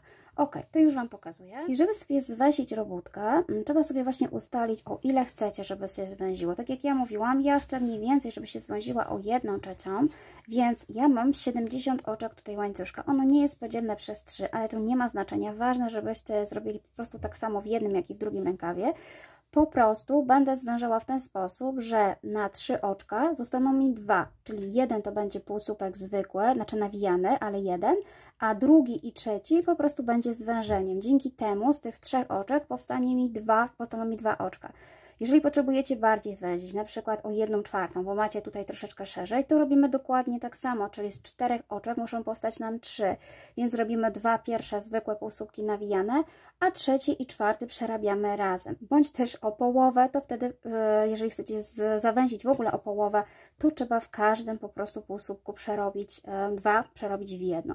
I tak jak ja mówiłam, ja mam 70, więc będę robiła o 1/3, to jest mniej więcej, ważne, żeby po prostu wyszło Wam na końcu tak samo, a po prostu przerabiam pierwszy półsłupek, tak samo wbijam się w tylną pętelkę, przerabiam sobie zwyczajnie. Aha, i ten ściągacz będę przerabiała na szydełku 2,5 mm, bo tak po prostu mi jest wygodniej. I tak jak mówiłam, kolejne 2 półsłupki razem przerabiam, zabieram 2 pętelki i przerabiam jako jedno. Kolejne przerabiam jako jeden, a kolejne przerabiam 2 razem. Dzięki temu uzyskam właśnie mniej więcej o 1/3. Tak jak mówię, nie musi być tutaj dokładnie wyliczone parzyste. Jeżeli Wam zostaną 2 oczka na końcu, możecie je przerobić jako jedno, bądź przerobić osobno, bylebyście tak samo zrobili po prostu zarówno w jednym, jak i drugim rękawku. U mnie akurat przy 70 oczkach a na końcu pozostaje mi 1 oczko, więc po prostu przerabiam sobie zwyczajnie półsłupkiem nawijanym. I tak sobie przerobię do końca cały czas, przerabiając jeden półsłupek nawijany zwyczajnie, a 2 kolejne przerabiając raz. Jestem już przy końcu, czyli tak jak mówiłam, mi zostały 3 oczka, czyli po prostu powinnam niby skończyć na złączeniu razem 2 oczek, ale mam tu jeszcze jedno dodatkowe, więc po prostu przerabiam tak jak tutaj jest ostatnie, tak jak Wam po prostu wyjdzie. Nie musi być to liczba dokładnie taka sama sekwencja. Oczywiście robótkę odwracamy i teraz przerabiamy sobie te wszystkie oczka jeszcze raz, już bez zwężeń, po prostu przerabiamy sobie na lewej stronie ten ściek, który mieliśmy do tej pory. Cały czas do końca. I mam już przerabiany ten rząd zwężający, to jest właśnie ten nasz ostatni. Teraz możecie sobie właśnie przymierzyć mniej więcej w miejscu, w którym właśnie będzie Wam się zaczynał ściągacz, czy nie jest zbyt wąski, czy nie jest zbyt luźny. Ta szerokość mniej więcej właśnie nam zostaje, ponieważ właśnie ten ściągacz, który robimy, on, tak jak mówiłam, nie ściąga, więc ważne jest, żebyście sobie po prostu tutaj już ustalili, czy to jest dla Was odpowiednie. I od razu będziemy robić teraz ściągacz. Ja Wam pokażę, jak robić właśnie wzorek. Oczywiście Wy będziecie musieli sobie dobrać odpowiednią ilość oczek. Ja już mam przeliczone, że te 24 oczka dały mi właśnie około 9 cm, więc po prostu teraz w tym momencie tutaj jesteśmy na tej stronie, nabieramy sobie oczka łańcuszka, czyli robimy sobie 24 oczka do góry i 25 to jest oczko brzegowe, czyli zawsze robimy sobie oczko brzegowe. Odwracamy sobie łańcuszek na tylną tutaj stronę i będziemy robić teraz półsłupki również nawijane, tak samo tutaj właśnie w tą środkową pętelkę od tyłu łańcuszka i przerobić musimy sobie te 24 półsłupki nawijane, cały czas wbijając się właśnie w tą środkową pętelkę. I ja już przerobię sobie do końca. I pamiętajmy, żeby się oczywiście też wbić w tutaj takie to pierwsze oczko, które robiliśmy. Tu jest taka właśnie z tyłu pęteleczka. O nią też musimy zahaczyć sobie szydełko. I teraz tak, mamy taki tutaj wężyk. Oczywiście odwracamy sobie tutaj w tą stronę, w ten sposób układając. Będziemy po prostu szli pionowo góra-dół, więc musimy sobie po prostu tutaj teraz dopasować. Robiliśmy od razu tutaj oczka łańcuszka, więc mamy tutaj pierwsze oczko wolne i teraz tak, właśnie trzymamy sobie tak szydełko, robótkę, w ten sposób będziemy dopasowywać na prawej stronie, czyli wbijamy się w pierwsze oczko i robimy sobie oczko ścisłe, wbijamy się w drugie oczko i robimy oczko ścisłe i wbijamy się w trzecie oczko i robimy oczko ścisłe. Za każdym razem, jak będziemy tutaj na dole, będziemy się wbijać w 3 kolejne puste oczka ścisłe, żeby właśnie zahaczyć ten nasz ściągacz i żeby właśnie odpowiednio dodać szerokość tego właśnie ściągacza. Czyli tak, 3 oczka mamy ścisłe, które nie wchodzą w skład naszego wzoru. Odwracamy sobie tutaj teraz tak z tyłu robótkę i będziemy dalej przerabiać półsłupki nawijane, z tym, że we wzorze tutaj wbijamy się w tą taką pętelkę nawet nie z oczek, bo z oczek to mielibyśmy tutaj te dwie pętelki, natomiast tu jest taka pierwsza pęteleczka po prostu nawet nie z oczka. Pamiętajcie, żeby właśnie zawsze te 3 tutaj oczka pomijać, bo to nie są oczka do przerabiania, a wręcz nawet nie będzie co tutaj przerobić, bo tak jak widzicie, pierwsze oczko z taką pętelką jest dopiero tutaj.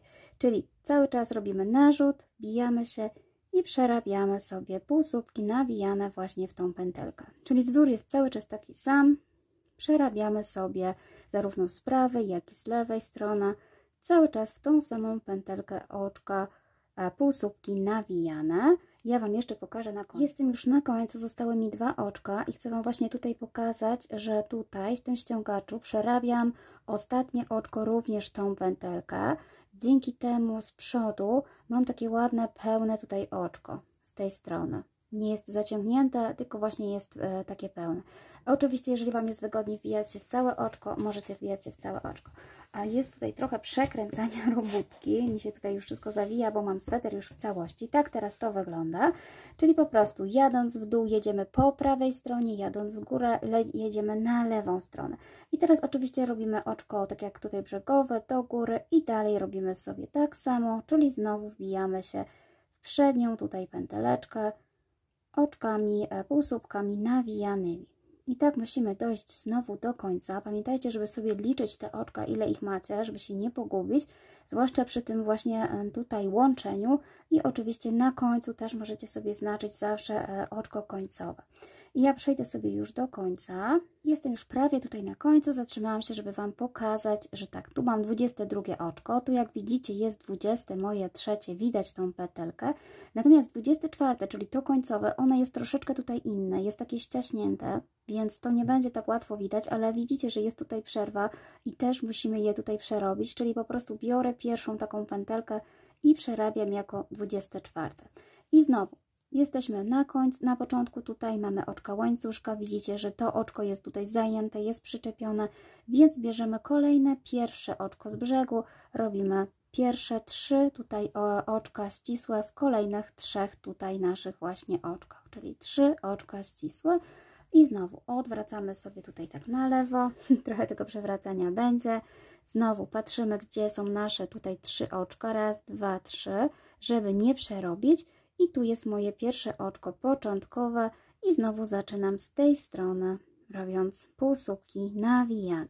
I technika jest, słuchajcie, cały czas taka sama, czyli robię półsłupki cały czas w tą samą pętelkę, pamiętając, żeby zahaczać się tutaj o 3 oczka i na końcu, żeby sobie wybierać tutaj właśnie tą pętelkę, też taką tylną. Jak sobie zobaczycie, żeby właśnie wyłonić tutaj ten warkocz, tu jest ostatnia pętelka, to ona się po prostu tutaj nam chowa. Oczywiście możecie też zahaczać o całe oczko, jeśli Wam jest wygodniej, to tak naprawdę niewiele zmienia, więc w zależności po prostu od tego, jak wolicie. I taki ściągacz przerabiamy oczywiście do końca. Tak jak ja już zrobiłam pierwszy ściągacz, więc na końcu zostały mi 2 oczka, nie 3, tylko 2, to po prostu wbijam się w 2 oczka i zaraz Wam pokażę właśnie, jak jeszcze będziemy sobie tutaj na końcu wykańczać. I tutaj właśnie, tak jak mówiłam, ja na końcu miałam 2 oczka, więc wbiłam się w 2 i jeszcze raz idę do góry. I tak naprawdę zatrzymuję się tutaj, zostawiam sobie właśnie włóczki troszeczkę więcej, ponieważ od razu tutaj będziemy już zszywać sobie rękawek.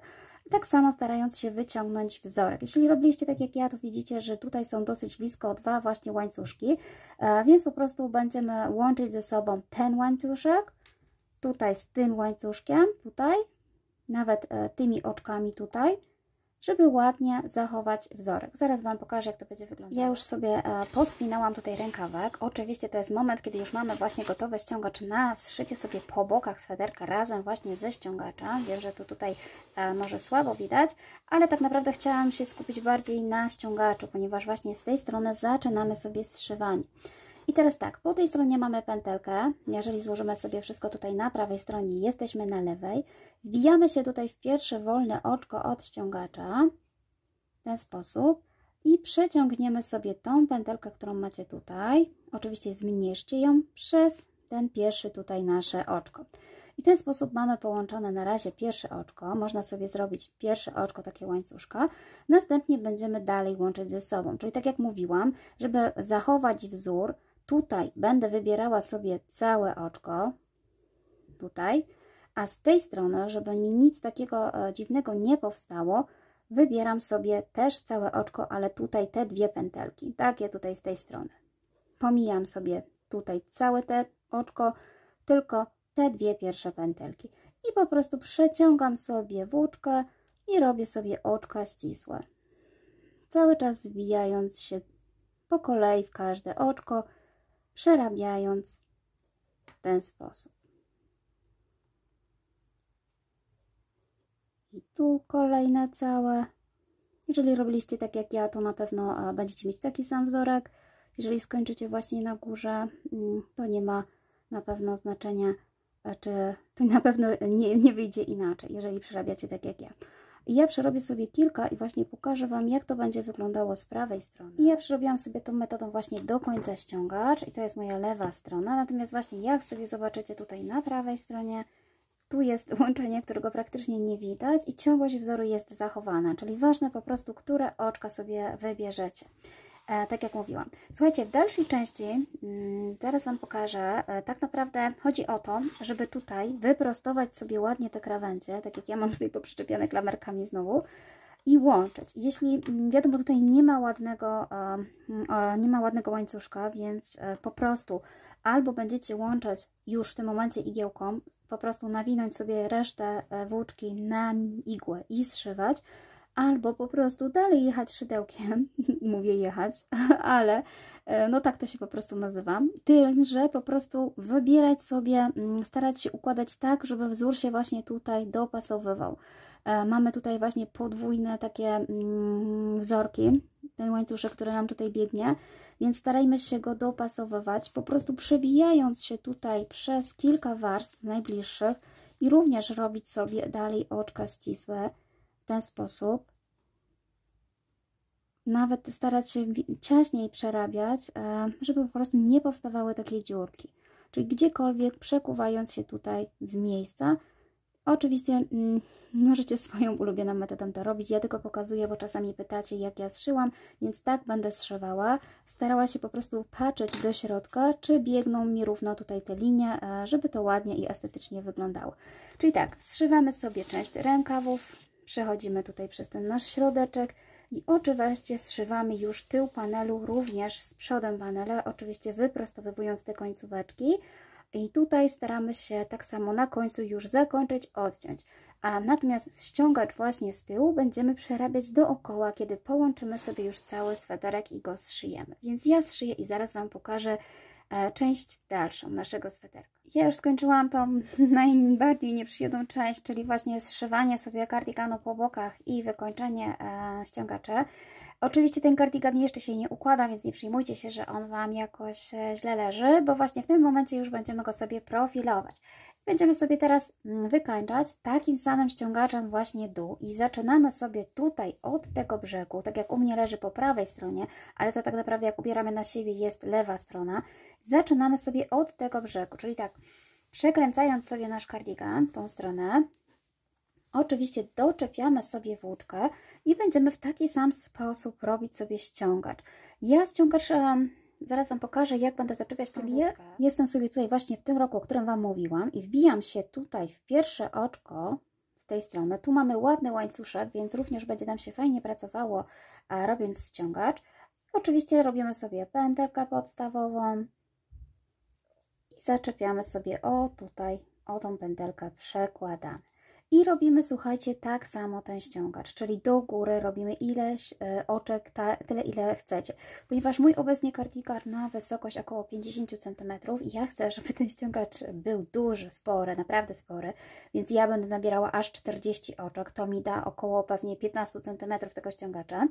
I tak właśnie będę robiła, czyli będę szła 40 oczek do góry i również będę się wbijała w co trzecie oczko. Tak naprawdę nie będzie on mi jakoś bardzo ściągał tej robótki, bo to ma być duży, wielki kardigan. Natomiast jeżeli chcielibyście, żeby Wasz ściągacz jednak Wam troszeczkę ściągnął tą robótkę, to oczywiście możecie zrobić bardzo podobny myk, co tutaj w przerękawie, czyli na przykład zawęzić sobie jeszcze jednym ściegiem dookoła, bądź też wbijać się ściągaczem w czwarte oczko. Ja natomiast przerobię sobie tak jak tutaj, bez robienia dodatkowego tutaj wzoru ściągającego. To będzie taki luźny, duży ściągacz. Więc tak naprawdę nie będę go Wam jeszcze raz pokazywała jak robię. To jest to samo co przy właśnie rękawkach. Idziemy góra, dół. Kończymy po prostu przy drugim brzegu i od razu zajmiemy się już wykańczaniem tego ściągacza tutaj z brzegu, żeby również to ładnie wyglądało i to już będzie nasz ostatni etap. Czyli ja robię mój ściągacz i pokażę Wam, jak mi to wyszło. Ja już zrobiłam sobie cały ściągacz, no jest u mnie troszeczkę spore, te 40 oczek to jest około 16 cm, ale ja chciałam, żeby taki duży był. I oczywiście jesteśmy sobie teraz, słuchajcie, w tym roku, ponieważ zaczynaliśmy od tego, szliśmy dookoła w ten sposób i kończymy tutaj. Czyli ja jestem jak gdyby na mojej prawej części, a lewej, jeżeli patrzymy z tej strony. I oczywiście nie będziemy tutaj odcinać włóczki, tylko będziemy sobie pracować dalej. Jeśli chodzi tutaj o to wykończenie, to w zależności od tego, ile Wam zostało oczek, to zahaczcie po prostu tyle, ile Wam zostało. Mi akurat zostało tutaj 4, więc podzieliłam sobie na pół i pierwszym rzędem zahaczałam o 2 i później o 2, żeby nie zahaczać o 3 i o 1, żeby po prostu nie było takiej różnicy, podzieliłam na 2. Ale jeżeli Wam zostają 2, można zahaczyć 2, no oczywiście idealnie będzie, jeżeli nam zostaną 3, ale to pewnie się rzadko zdarzy. Słuchajcie, w następnej kolejności to już ostatni etap, to właśnie będzie wykończenie sobie tutaj tej części panelu, oczywiście, żeby nam się tutaj już nie zawijała i żeby to ładnie wyglądało. Już mamy długość naszego kardiganu, to jeszcze ostatnia część wykończenia. Będziemy w ten sposób robić, że pracujemy sobie dalej, czyli nie odcinamy sobie włóczki i będziemy teraz tutaj akurat w tej części, gdzie mamy jeszcze ściągacz, przerabiać sobie oczka ścisłe z narzutem, ale też będziemy się właśnie wbijać tutaj w tą pętelkę, czyli robiliśmy półsłupki z narzutem, teraz będziemy sobie robić oczka ścisłe z narzutem, czyli tak, u mnie te 40 oczek przerobię sobie oczkami ścisłymi z narzutem, one się tylko różnią tym, że nie zabieramy tutaj nitki, tylko po prostu przekładamy przez 2 w ten sposób. Też oczywiście wbijam się w tą samą tutaj pętelkę, czyli jak gdyby kontynuuję wzór wbijając się w tą samą pętelkę, tutaj co widzicie, ale po prostu są to oczka ścisłe z narzutem, czyli cały czas sobie to przerabiam do momentu, aż dojdę sobie do górnej krawędzi mojego ściągacza i tutaj już jestem na górze, przerabiam jeszcze tutaj to moje ostatnie oczko z tego mojego ściągacza w ten sposób. Następnie, ponieważ nie mamy tutaj żadnego ładnego łańcuszka, ja właśnie tą część, gdzie przy ściągaczu było ładne oczko, to zrobiłam ścieg, natomiast tutaj po prostu przerobię sobie taki łańcuszek, tak? Czyli będę przerabiała dookoła tutaj łańcuszek, żeby sobie ładnie wyrównać krawędź. Ja takie łańcuszki często używam przy właśnie moich tutaj sweterkach, więc może już wiecie, jak ja to będę robiła. Oczywiście chodzi o wbijanie się tutaj w poszczególne miejsca. Ja dalej sobie robię szydełkiem numer 2,5, które tutaj widzicie, o oczka, tak, w ten sposób. Czyli tak, tu wbiłam się w pierwsze oczko, tu wyszukuję sobie następnego oczka i przekładam sobie, robiąc oczka łańcuszka. Z tym, że żeby nie był zbytnio ściśnięty ten wzór, trzeba pamiętać, żeby się wbić tutaj, tutaj i jeszcze po środku. I jeszcze jedno oczko tutaj właśnie starać się wybrać jakąkolwiek tutaj oczko pomiędzy, żeby zahaczyć i przerobić sobie łańcuszek w dowolnym miejscu. Chodzi o to, żeby właśnie ten wzór nie był zbytnio ściśnięty, bo jak przerobimy sobie tylko w tych oczkach łańcuszka, co tutaj widzicie, może się okazać, że właśnie ściągacz będzie lekko tak ściśnięty, czyli zahaczajcie jeszcze o jakąś tutaj pętelkę po środku, pomiędzy właśnie tym wzorem, który tutaj widzicie, tak jak ja robię te oczka, że mam jeden łańcuszek, tu staram się wbijać, wyszukiwać drugi łańcuszek i jeszcze tutaj, o, mam taką pętelkę, o którą mogę zahaczyć, trzeci. Czyli jak gdyby na taki segment składający się z dwóch, jeszcze staram się pomiędzy. Chodzi o to, żeby właśnie było luźno. I tak przerabiamy sobie dookoła, do momentu, kiedy mamy drugi ściągacz. Czyli musimy przejść tutaj przez całe tutaj to okrążenie. Tutaj mamy już w jednym miejscu, tam gdzie dodawaliśmy oczka, ładne oczka, więc tutaj po prostu możemy zahaczać w całe oczko, przerabiać jeszcze raz łańcuszek, ale jak dojdę tutaj, to Wam to jeszcze pokażę. Ja już jestem tutaj w tym miejscu, tak jak mówiłam, gdzie zaczyna się ta linia ładna łańcuszkowa na karczek, gdzie to właśnie mieliśmy na szyjkę. I tutaj oczywiście też chodzi o to, żeby sobie powbijać łańcuszek tak, żeby po prostu uniknąć jakichkolwiek tutaj dziurek, czyli możemy nawet się cofnąć o jeden łańcuszek dalej, tak po prostu, żeby ładnie wykończyć sobie tutaj ten brzeg dookoła, idąc tutaj, nawet podbierając część tutaj oczek tak, żeby nie mieć właśnie zbytniej dużej dziurki. W ten sposób. I tutaj, kiedy my mamy już cały łańcuszek, można po prostu się wbić w cały łańcuszek i robić sobie tak dalej. Oczywiście tak samo robimy na drugiej stronie, aż do momentu, kiedy dojdziemy do ściągacza. Ja już przerobiłam sobie łańcuszek dookoła, tak jak tutaj widzicie, ten łańcuszek nie musi być w miarę taki prosty, jeśli chodzi o oczka, natomiast fajnie, jak właśnie linia brzegowa jest w miarę tutaj równa. Oczywiście tego też nie będzie widać, bo będziemy sobie ten łańcuszek zabierać cały. Następnie jesteśmy w miejscu właśnie tutaj, gdzie był ściągacz i tutaj, tak jak w poprzednim ściągaczu, zaczniemy sobie już robić wzorek, czyli po prostu musicie wybrać to pierwsze oczko, które tutaj było takim tak naprawdę pierwszym zaczynającym i również taką pierwszą tutaj pętelkę i przerobić po prostu oczko ścisłe z narzutem w ten sposób i przeciągnąć przez dwa. Dokładnie tak samo jak zaczynaliśmy. Czyli po prostu, żeby wzór szedł tak samo, musimy tutaj sobie przerobić oczka ścisłe z narzutem w pierwszą taką pęteleczkę. Na razie nie ma tej pętelki właśnie takiej, której będziemy się docelowo wbijać, bo tutaj jest troszeczkę inaczej właśnie ułożone. Na pewno też, tak jak zauważycie, będzie odwrotnie szedł łańcuszek, ale tego też nie będzie widać. Tutaj akurat uważam, że ktoś by się musiał wpatrywać chyba z lupą, żeby zobaczyć, że idą odwrotnie.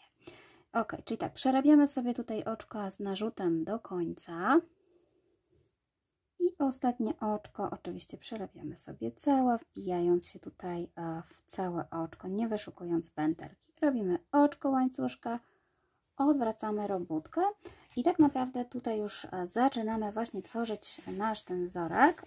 Oczywiście tutaj będzie nam troszeczkę ciężej, bo jeszcze nie będzie do końca go widać, ale tutaj już widzimy naszą przednią pętelkę, czyli ona jest tutaj, ta pierwsza taka pęteleczka i przerabiamy sobie również dalej oczkami ścisłymi z narzutem. W ten sposób wbijając się tak samo jak robiliśmy właśnie ściągacz, tylko nie będą to półsłupki z narzutem, tylko oczka ścisłe z narzutem. I tutaj możemy sobie już to wykonać na ściągaczu. I po przerobieniu ostatniego oczka w ściągaczu będziemy musieli tak naprawdę pracować już tylko teraz na tym łańcuszku. Na razie ten pierwszy rząd będzie znowu jeszcze troszeczkę tutaj inny, on taki jest wyrównujący, więc po prostu robimy narzut, wbijamy się tutaj w całe to oczko, które tutaj zrobiliśmy pierwsze i również robimy sobie oczko ścisłe z narzutem, z tym, że właśnie teraz jeszcze wbijamy się w całe nasze oczko z tej strony. Mam nadzieję, że to widać, to właśnie idzie tak. Mam tutaj tą krawędź od tej strony, czyli po prostu robimy narzut, bijamy się tu i przeciągamy sobie włóczkę. W ten sposób cały czas. Ciężko mi jest pokazać, bo ja mam to jak gdyby od tej strony. Tak na razie będzie tutaj wyglądało to łączenie. Ono będzie troszeczkę jeszcze inaczej wyglądało. Mój piesek się niestety rozochocił na chrapanie. Oczywiście mam nadzieję, że Wam to zbytnio nie przeszkadza. Wiem, że się pytacie, kto chrapie. To jest niestety piesek. Albo niestety, może lepiej piesek niż kto inny. Czyli tak, robimy cały czas oczka ścisłe z narzutem w całą pętelkę tutaj naszego łańcuszka i dzięki temu właśnie, że zrobiliśmy ten łańcuszek, to łączenie będzie tutaj ładniejsze. Czyli robimy tak dookoła, do momentu aż znowu dojdziemy tutaj do tego ściągacza. I ja sobie przerobiłam już cały mój łańcuszek i jestem w miejscu, gdzie mam ściągacz i tutaj oczywiście zahaczam się o tą moją przednią pętelkę. I robię sobie dalej oczka ścisłe z narzutem w przednią pętelkę, taką tutaj pierwszą, nie z oczka, tylko tak jak było we wzorku. I tak sobie robię do końca, czyli pierwszy rząd taki wyrównujący właśnie ściągacz już z tymi panelami byłby gotowy.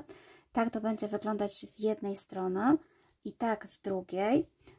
Bardzo podobnie, wiadomo, że nie da się uzyskać dokładnie tego samego, ale będzie to bardzo podobne. I ja sobie jeszcze dojadę tutaj do końca i powiem Wam dalej. I przerobiłam sobie już do końca, łącznie właśnie ze ściągaczem i tak naprawdę od tego momentu już będziemy sobie właśnie tworzyć ten sam wzorek cały czas. Ja będę chciała, żeby to był taki właśnie duży wzorek tego warkocza tutaj, więc inaczej będziemy robić idąc właśnie w tą stronę do góry, a inaczej wracając. Czyli tak naprawdę jesteśmy teraz w miejscu tego panelu tutaj i tu będziemy robić jeden wzór, a wracając będziemy robić drugi wzór. I już Wam pokazuję, jaki będzie właśnie wyglądał tutaj wzór. To cały czas będą oczka ścisłe, z tym, że właśnie inaczej będziemy się wbijać, oczka ścisłe z narzutem i zaczynamy tutaj. Czyli tak, robimy narzut i teraz wbijamy się w tylną pętelkę, najbardziej odstającą z tyłu pętelkę. Taką tutaj od oczka, ona jest tylko tutaj jedna, samotna, więc wbijamy się cały czas w tylną pętelkę, przerabiając sobie tak naprawdę dookoła. I to jest wzór właśnie z tej strony, tak jak pokazywałam, czyli z tej strony są oczka ścisłe z narzutem w tylną pętelkę. I również wchodząc właśnie już na ten wzór od sweterka, tak jak tutaj widzicie, taki właśnie ładny, duży warkocz, to również wbijamy się właśnie tutaj w tylną pętelkę, przerabiając sobie cały czas oczka ścisłe z narzutem. Dzięki temu, że wbijemy się tutaj w tylną pętelkę, będziemy mieć właśnie taki z tej strony warkoczek. I tak przerabiam sobie dookoła, aż do momentu dojdę do kolejnego ściągacza, drugiego, w którym też oczywiście przerabiam w tylną pętelkę. Dopiero wracając będzie inny wzór. Przerabiam sobie dookoła, czyli oczka ścisłe w tylną pętelkę. Tak samo było robione oczywiście na ściągaczu, tutaj kolejnym. I ostatnie oczko robimy sobie w całą pętelkę.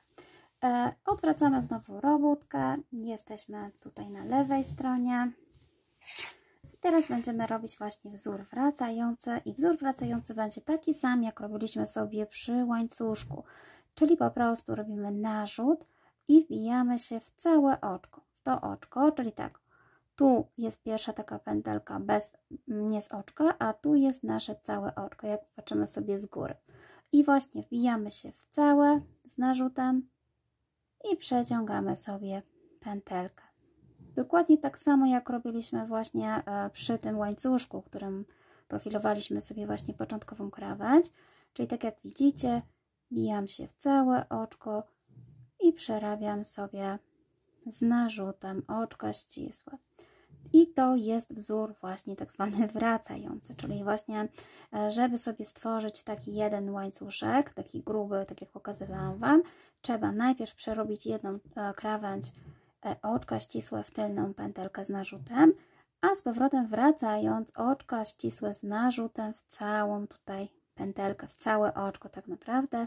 I zaraz Wam pokażę, jak to będzie wyglądało, tylko chcę przerobić jeszcze sobie dalej, bo tak naprawdę będziemy cały czas już przerabiać tak samo, czyli wzór na to wykończenie tutaj tego składa się po prostu z dwóch części.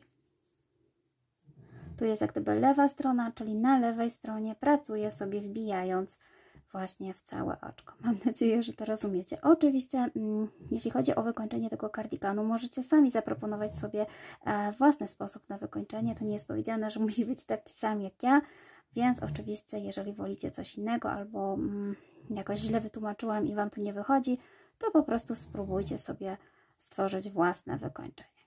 I ja już Wam zaraz tutaj pokażę, jak to będzie wyglądało. Tylko chcę dojść tutaj do tego miejsca, gdzie tak naprawdę kończy się ściągacz. I pokazać Wam właśnie z drugiej strony, jak to tutaj wygląda. Czyli tutaj też wbijamy się w całe oczko. Jestem już tutaj w tym miejscu. Całe oczko. Czyli na oczko musimy popatrzeć jak gdyby z góry, żeby zobaczyć, gdzie jest to oczko. Żeby nie było po prostu, żeby się nie pomylić. A tak naprawdę właśnie jak się wbijecie dobrze, to tutaj będzie Wam się tworzył już drugi rządek takiego łańcuszka. I tak będzie właśnie wyglądał już tutaj łańcuszek szyty razem ze ściągaczem. Tu na początku było właśnie taki ścieg wyrównujący, natomiast tutaj już są dwa łańcuszki. I słuchajcie, ten ściągacz robimy tak naprawdę dotąd, dopóki chcecie, jaki szeroki, jaki potrzebujecie. Ja oczywiście sobie przerobię kilka takich rzędów i powiem Wam dokładnie, ile sobie przerobiłam. Będę sobie mierzyła na bieżąco i sprawdzała, ile mi pasuje. Oczywiście tak naprawdę minimalnie to jest to, żeby właśnie nie skręcała się nam ta krawędź i żeby się właśnie tutaj wyrównała i pokryła tą część, która tutaj składała się właśnie z tego łańcuszka, więc to jest minimalnie. Natomiast może być oczywiście bardzo szeroki ten paseczek. Ja sobie przerobię kilka takich i zaraz Wam pokażę, ile u mnie wyszło. I mój cardigan można już powiedzieć, że jest gotowy. Przerobiłam sobie ściągacz. Ja dokładnie przerobiłam sobie 4 takie łańcuszki, ponieważ nie mam już więcej włóczki, więc muszę się zadowolić takim ściągaczem. Oczywiście Wy możecie go robić dalej, ponieważ mój jest dosyć krótki, to on się tutaj troszeczkę tak jeszcze zawija. W zasadzie podoba mi się to, że się zawija, bo krawędź wtedy jest taka fajna, okrąglejsza. Można by zrobić jeszcze tak, że można by po prostu leciutko sobie przyszyć do tej krawędzi, którą tutaj macie, i wtedy mamy takie ładne po prostu zakończenie. Oczywiście to jak już wolicie, to już nie będę mówić jak to robić, bo to po prostu zwykłą igiełką bądź nawet szydełkiem można sobie wykończyć. U mnie pozostaje taki z powodu braku włóczki. Ja oczywiście mam nadzieję, że Wam się podoba mój cardigan i bardzo Wam dziękuję za to, że jesteście i mam nadzieję, że zobaczymy się na następnym filmiku. Także do zobaczenia.